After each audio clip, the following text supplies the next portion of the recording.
YouTube, this is What a Doozy 1929 here with a second video. The first one, I had some technical difficulties. My internet was under some maintenance. So, as of right now, I'm up and running. Everything's running fine. And it seems like there's nothing that's gonna ruin this episode. So, let's get started with today's car. Today's car is actually a really cool car, to be exact. I really like this car. And first of all, I like to say, first of all, it's right there dead in our face. Second of all, I like to thank a lot of people for watching the video that I posted with the what was it? I forget the car's name. The Windsor Drop. That is a real cool car. I had 80 views on there now. It's just most YouTubers, that's nothing. But for me, being a upcoming YouTuber, that's really nice. It's really awesome. And hopefully we'll get people like that to continue watching my videos. And hopefully we'll get more subscribers. Because I did find out I got 1 subscriber. So hopefully this continues to go up. And this series really does do well. So enough about that. Let's get started with today's car. This is the Imponte Ruiner. The Ruiner, it's a weird car. Well, not just by the way it looks and everything. It's just that the way that it just came out. It's based off the 3rd generation Camaro and Firebird. It's a mixture of those 2 cars. And I like the 80s. I mean, of course, this car's 3rd generation Camaros and Firebirds were from the 80s. And year 1981 to about 1992, 93. And these cars basically were supposedly sports cars. I mean, I don't know how you can determine a sports car from the 80s, but they didn't, to me, they didn't have a lot of sports. But the Ruiner first came out, I want to say Grand Theft Auto 4, but I think it was first introduced in Chinatown Wars. I really don't like Chinatown Wars, so I'm just going to say Grand Theft Auto 4.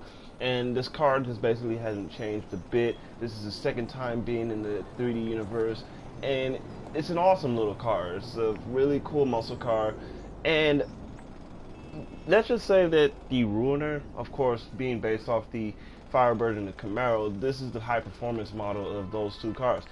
Even though the Camaro and the Firebird were high performance cars, this was the performance package of what you would get back in the 80s. Now, let's get the story with the Firebird and the Camaro. The Firebird and the Camaro, basically, they're the same car. They're like brothers and sister. And General Motors did that to basically gain more money. And it was a very smart decision, because they both relatively came out in the same year. They had the same body style. They technically had the same body style. They had the same engine configurations.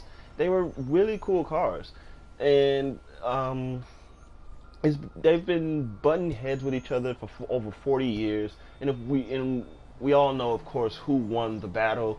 And it's the Camaro that actually came out the winner of this competition. And back in the day, I would want to say the Firebird was better than the Camaro, because Pontiac was General Motors' performance division, and Chevrolet was just basically, it was that starter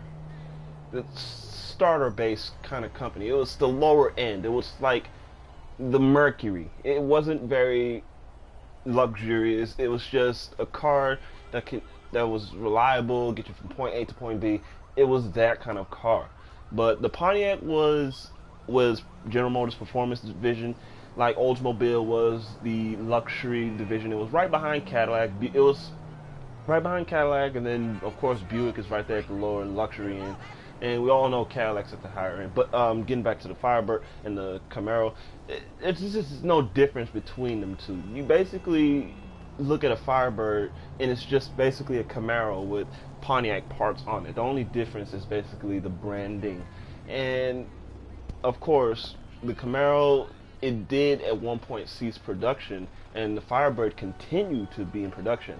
But of course, Pontiac did drop the Firebird around in the mid 2000s, and the Camaro was actually resurrected, and it's still being one of General Motors' popular muscle sports cars in the world. It's just really cool. Now, the 80s, third generation Firebirds and Camaros, I would say they were alright. I did like their body style, but it was just an alright car. So they came with a whole bunch of configurations of engines. They had a 2.5 liter 151 cubic inch four cylinder, a 173 cubic inch 2.8 liter V6, which came in 82, a 173 cubic inch 2.8 liter V6, different kind of V6. It was a stronger V6.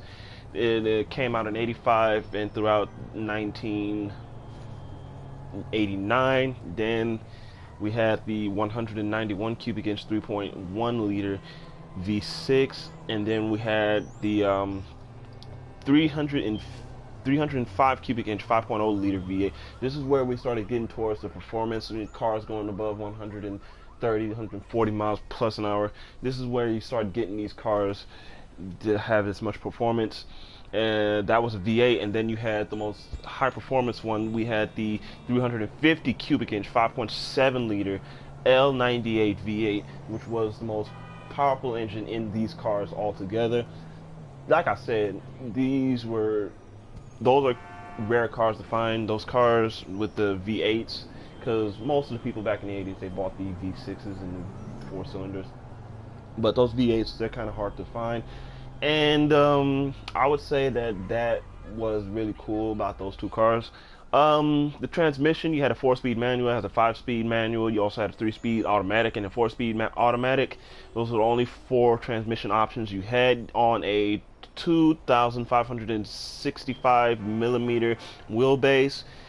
These cars were not that long, to be exact. They were 192 inches long, and it wasn't that special, to be honest with you. The width was 50 inches in width. They were not that big. Of course, back in the 70s and the 60s, they were huge, but of course, the 80s is when cars really shrunk. So we get back to the Ruiner. Like I said, this is a cool little car. It's really affordable. It's really a fast muscle car. It's not the fastest muscle car, but it's really quick on its feet. 0 to 60 in an average 4 seconds. Really not that bad. I kind of like this fastback look. And this engine is really awesome just by looking at it. This is the performance 5.7 liter V8. I can tell it is, because this car really shows the power to really go from 0 to 60 really quick. This thing can eat the road really quick. So I'm gonna close the door. I'm a little sleepy right now. We're going to the interior now. This is where I really got a little irritated with the interior, because this interior does not match this type of car. This car needs an 80s interior. This is not an 80s interior. This is more of a 70s interior, and I really don't like this interior. The thing with 80s cars, what made them so special and so cool at the time, that was termed high tech. They all had, most of the cars back then had what we wouldn't see in the car, which was computers, digital gauges. Everything was so electronical, and that was just at the time amazing. Even in the late 90s, even in the late 80s, we had cars with touchscreens and navigation. Some of them did. The Oldsmobiles and the Buicks had them. Rolls-Royce and Mercedes-Benz, they didn't have that. They didn't start that. We did. If I'm wrong, please put a comment saying that I was wrong. But to be honest with you, the more I keep looking up those things, the more I'm seeing that Buick and Oldsmobile had this stuff. We was the first to use touchscreens, radios, and navigation in our cars. That's got to be the biggest one-up for cars that were made in America. Now, of course, these weren't high-tech cars. These were basically the classic green and black screen. There was no difference. So the reason why I did this U-turn, because right in front of us is the sister of the Ruiner, and that is the Phoenix. If you just look closely at them, they're basically fitting my description of how you would look at a Camaro and a Ponte and a Firebird back in the 80s. They look exactly the same. Two-door T-tops cars with basically almost the same wheelbase with the same type of engine. There's no difference between these two cars other than its branding. So this car's easy to find on the streets. There's just no doubt about it. It's really cool. It's a fast muscle car. It's not that fast, but I'll say it's at the middle end of the muscle car performance range. So this car has a lot of customizations. It's really awesome. Not worth much, really not, but that's the only good factor about it. The customizations, they're dirt cheap. So this would be a perfect car for that newbie who just got on this game, who wants a fast car to cruise around town. This is the perfect car for him. And I wouldn't blame him, because actually I had one of these things. I had a Ruiner and I had a Phoenix, and they both really did help me get away from a lot of assholes on this game. So scale of 1 to 10, I give it a 7 because I just don't like the engine sound. It doesn't match the car, but other than that, it's a 7. Like I said, it's not my favorite car. It's a really cool car, not my favorite. Should everybody have one? Everyone probably had this car in their garage, so I wouldn't blame you if you find somebody who will remember talking about that Ruiner on their game or their Phoenix.